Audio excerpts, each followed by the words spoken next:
और मेरा एक सीधा उद्देश्य मात्र यह है कि मेरा गांव केवल मेरे जिले में नहीं, मेरे प्रदेश में नहीं, मेरे पूरे देश में मेरा गांव एक रोल मॉडल बने।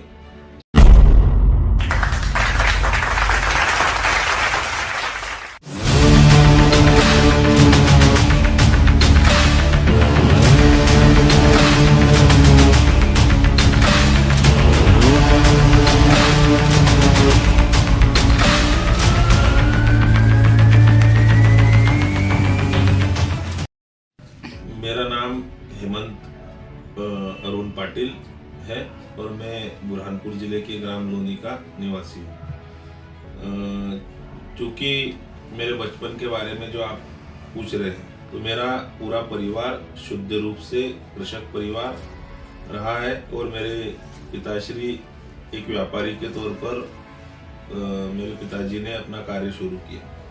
मेरा बचपन बहुत संघर्ष और बहुत गरीबी के दिनों में बीता और मेरे पिताजी ने बहुत मेहनत करके आज इस मुकाम पर मुझे पहुंचाने का काम किया है। इस संघर्ष का जो विषय है, तो संघर्ष मुझे मेरे पिताजी से विरासत में मिला है। चूँकि बचपन के दिनों में मेरे जो जवानी का समय था, 15 साल हमने किराए के मकान में रहकर संघर्ष किया और मेरे पिताजी ने और मैंने मिलकर, पिताजी ने व्यापार में संघर्ष किया, मैंने पढ़ाई में संघर्ष किया और मैं ग्रेजुएशन हुआ मेरा, मैंने BUMS किया और परंतु मैं उस संघर्ष के दौरान ही छात्र राजनीति से जुड़ गया और उसी समय मैंने अपने जीवन में लक्ष्य बना लिया कि हमें राजनीति के माध्यम से मुझे जनता की सेवा करना है। और इसी तरह संघर्ष चलता गया, कठिनाइयाँ आती गई, रुकावटें आती गई, परंतु पिताजी ने जो सिखाया कि संघर्ष से कभी हटना नहीं और संघर्ष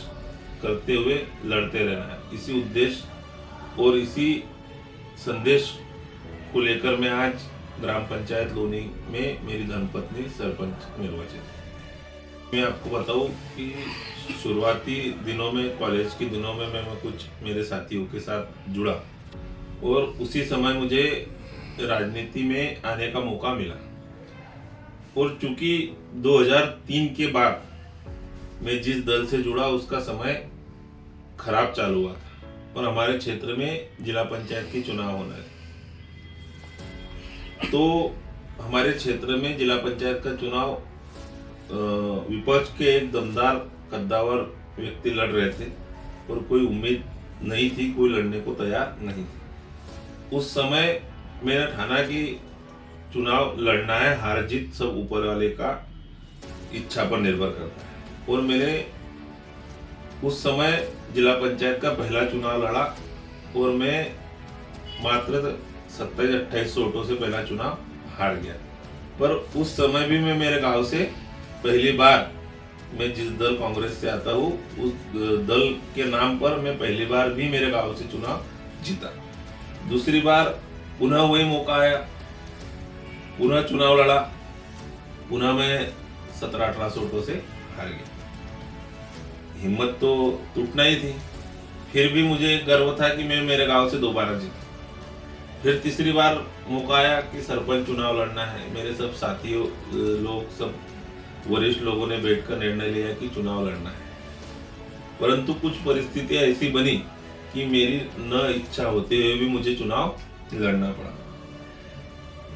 और मेरे पिताजी ने जो मुझे सिखाया था कि संघर्ष करना है चाहे सामने कोई भी हो, तो मैंने मेरे चुनाव में केवल 2 चीजों पर फोकस किया कि जनता का विश्वास और खुद का आत्मविश्वास। ये 2 चीजों को लेकर मैं चुनाव में गया और मैंने चुनाव में एक स्लोगन दिया था जो लगभग पूरे देश में कहीं ना कहीं लोगों ने उसको कैप्चर किया और चलाया कि काम भी करेंगे और सम्मान भी करेंगे। तो लोगों के दिल में, दिमाग में वो चीज बैठी और मैं जिस दल से चुनाव लड़ा, जिस दल के माध्यम से चुनाव लड़ा, मेरे गांव में 25 साल बाद मैं उस दल के नाम पर चुनाव जीता और सरपंच बना। ये आपने जो सवाल किया, ये मेरे चुनाव का एक केंद्र बिंदु था कि हम सब लोगों ने तय किया था कि चुनाव कौन लड़ेगा, किस तरीके से लड़ेगा, परंतु कुछ परिस्थिति ऐसी निर्मित हुई कि मुझे मजबूरीवश बोलो या आवश्यकतावश बोलो चुनाव लड़ना पड़ा।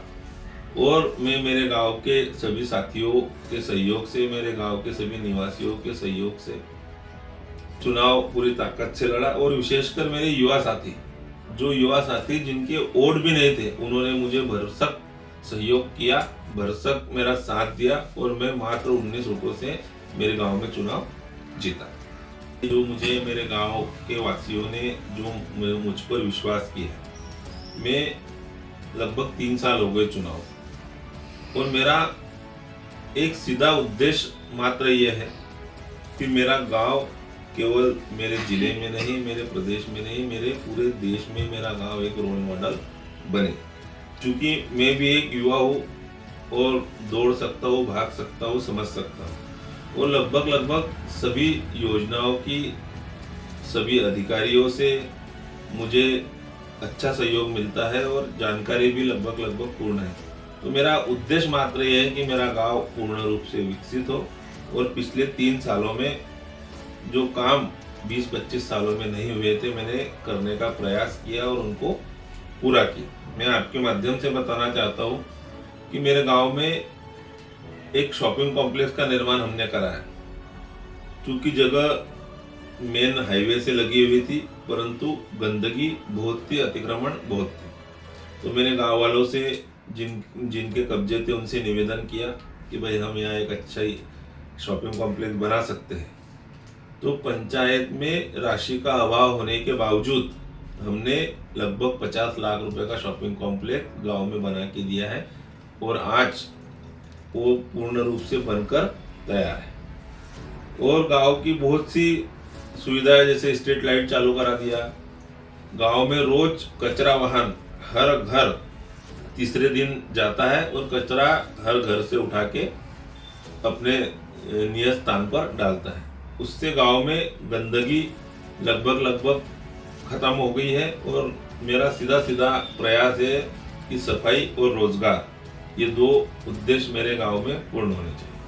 रोजगार को लेकर मेरे दिमाग में और मेरे मन में जो विजन है, उसकी एक कड़ी हमने शुरुआत कर दी कि हमने 11 दुकानें शॉपिंग कॉम्प्लेक्स के माध्यम से बना के दी और उन 11 दुकानों में 11 रोजगार लोगों के चालू होंगे। और आगे भविष्य में आने वाले दिनों में छोटे स्मॉल इंडस्ट्रीज के रूप में हम छोटे उद्योग, गृह उद्योग के रूप में लगाने की प्लानिंग कर रहे हैं और निश्चित तौर पर 1 साल भर में वो भी जमीन पर उतरेंगे, उसके लिए हम लगे हुए। जीवन में जितने बुरे दिन देखना थे सब देख लिए और मुझे नेगेटिविटी और नकारात्मकता का मेरे दिमाग में कोई स्थान है नहीं। मैं कभी भी कोई भी चीज नकारात्मक नहीं सोचता, हर चीज सकारात्मक और पॉजिटिव सोचता हूँ और यही मेरी ताकत।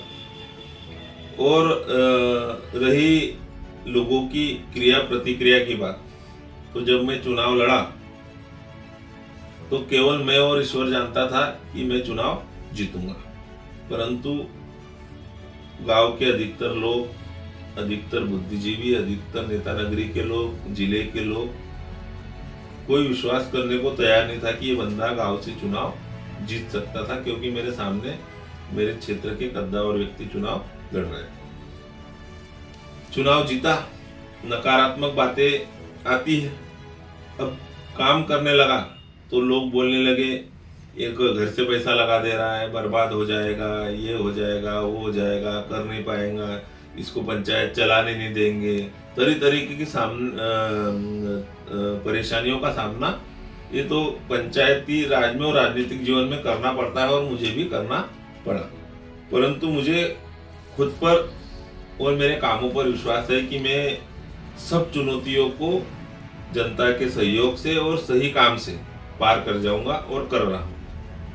और जिन लोगों को या जो लोग कुछ कर नहीं पाए, वो अगर नकारात्मकता फैलाते भी तो उसका मेरे जीवन में कोई फर्क पड़ने वाला नहीं है। उनका जवाब मैं भी देता हूँ, मेरे गांव की जनता भी देती है और ईश्वर भी देता है। देखिए, मेरी सफलता की एकमात्र कुंजी है मेरे पिता।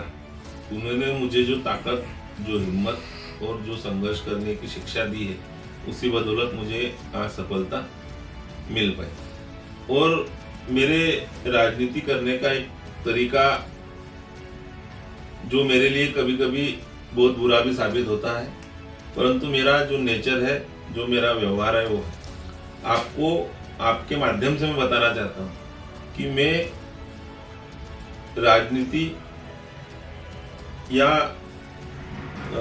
आपसी व्यवहार दोनों चीज़ों को हमेशा अलग रखता हूँ। मेरे 80% लोग या 80% दोस्त मेरे विपक्षी पार्टी भाजपा के हैं। मान सम्मान पूरा करता हूँ और वो लोग भी मुझे मान सम्मान पूरा करते हैं। और जब अपनी चुनावी समय की बारी आती है तो वो उनका काम करते हैं, मैं मेरा काम करता हूँ। मैं मेरी पार्टी की विचारधारा को पुरजोर तरीके से आगे बढ़ाता हूँ, वो उनकी पार्टी की विचारधारा को पुरजोर तरीके से आगे बढ़ाते हैं। और रही बात सत्ता के खिलाफ बोलना और गलत कामों को और जनता के मुद्दों के कामों को बोलने में और लड़ने में मैं कभी पीछे नहीं हटता। इसका बहुत बार नुकसान भी भुगतना पड़ता है, परंतु ये मेरी मजबूती बोली या कमजोरी बोली, मैं सच का साथ देने वाला व्यक्ति हूँ। सच हमेशा बोलता हूँ। जनता के हितों की बात हर समय सोशल मीडिया पर अधिकारियों के बीच रखता हूँ और कहीं ना कहीं उसका मुझे राजनीतिक जीवन में और मेरी जनता को व्यवहारिक जीवन में और सामाजिक जीवन में उसका फायदा मिलता है। मेरे राजनीतिक गुरु, मेरे गॉडफादर, मेरे रोल मॉडल जो कुछ थे, मेरे पिता थे। और समय वो मुझे छोड़कर चले गए, इसका हमेशा दुख भी रहता है कि जब सफलता आई, जब वो मेरे साथ नहीं रहे। और आपके चैनल के माध्यम से बता दूं कि मेरे पिता, मैं आज जिस पार्टी के हूँ उसकी विपरीत विचारधारा के व्यक्ति थे और हमेशा वो अपने सही बातों के लिए लड़ते रहे और मुझे भी सिखाते रहे कि जहाँ भी रहो, जिसके साथ भी रहो, पूरी ईमानदारी के साथ, पूरी तन्मयता के साथ अपनी जवाबदारी को पूरा करो और जिसके साथ रहो उसके साथ पूरी ईमानदारी से, पूरे विश्वास के साथ अपना तन मन धन समर्पित करना चाहिए। ये राजनीति की परिभाषा है जनता की सेवा और जनता की जो मूलभूत आवश्यकता है उनको पूर्ण करना। और मैं इसी उद्देश्य को लेकर जनता के बीच हूँ और अपने पद पर रहते हुए बस यही काम में लगा हूँ कि जनता की सेवा कैसे की जाए, जनता को सरकारी योजनाओं का लाभ कैसे पहुँचाया जाए और जनता का भला कैसे। और अभी मेरे विजन में जो पंचायत के काम थे वो तो है ही, परंतु अब जो हमारा इंदिरा कॉलोनी से लोनी तक की सड़क है वो बेतहाशा खराब हो चुकी है और बड़ा दुख होता है कि नेशनल हाईवे होने के बावजूद उस पर कोई काम नहीं हुआ। और मैं आपके माध्यम से बताना चाहता हूँ कि मैंने इस रोड को लेकर बहुत सारे आंदोलन किए, गुलाब आंदोलन किया, झंडू बाम आंदोलन किया। और झंडू बाम आंदोलन तो पूरे देश में तकरीबन 12 राज्यों के न्यूज चैनलों ने कवर किया था और इसी के परिणाम में आज उस रोड की निर्माण को लेकर कुछ हलचल चालू हो गई है। और मेरा उद्देश्य मात्र ये है कि जब तक मैं सरपंच हूँ वो रोड बना के मेरे क्षेत्र की जनता को समर्पित कर सकूं। युवाओं को मेरा मात्र संदेश ये है कि संघर्ष से कभी पीछे नहीं हटना चाहिए और सच के लिए लड़ो। सच के लिए लड़ नहीं सकते तो सच का साथ दीजिए, और सच का साथ देने में भी आप असमर्थ हो तो सच के लिए कम से कम सच बोलने वालों, सच के लिए लड़ने वालों के साथ खड़े रहिए। सफलता संघर्ष का ही परिणाम है। आपका संघर्ष ही आपको सफलता तक पहुंचाएगा। और नकारात्मक चीजों से दूर रहे, सकारात्मक चीजों को अपनाएं, आप निश्चित तौर पर जीवन में सफल होंगे। मैं लीड लैब संस्था से मेरा संपर्क विगत 4-5 दिन पहले ही हुआ, परंतु जो उनका उद्देश्य देखा और जो समाज में के प्रति उनकी भावना है कि जागरूकता पैदा हो, लोगों को सच्चाई जनता के सामने आ सके, शिक्षा, रोजगार, सफाई की बात जो लीड लैब संस्था करती है निश्चित तौर पर वो बधाई की पात्र है और मैं लीड लैब संस्था को सफलता के लिए अग्रिम बधाई देना चाहता हूँ, बहुत सारी शुभकामनाएं देना